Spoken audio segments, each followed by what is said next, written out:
耳鳴咧係指冇外界相應嘅聲音刺激，而我哋耳仔喺一邊或者兩邊，甚至乎喺個腦入面聽到一啲聲音嘅症狀。咁通常咧都係我哋一個人自己聽到嘅啫。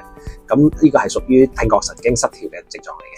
咁比較常見耳鳴嘅成因咧，包括中耳嘅問題，譬如中耳炎啦、中耳積水啦；內耳嘅問題，譬如老年性嘅神經退化啦，或者俗稱耳水不平衡嘅美尼爾氏症。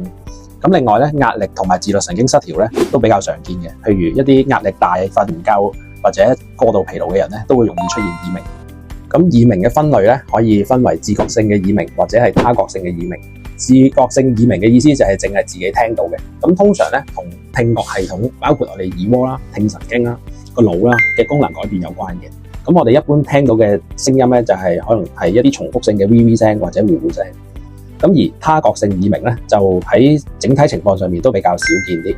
咁其他人都可以聽到嗰個聲音嘅，咁多數同血管跳動或者肌肉抽搐嘅聲音有關，咁只係佔耳鳴嘅小部分嘅啫。嗱，咁如果大家出現耳鳴嘅情況，其實個情況都可以可大可小嘅，咁建議大家咧立即去睇醫生，唔好拖延啦。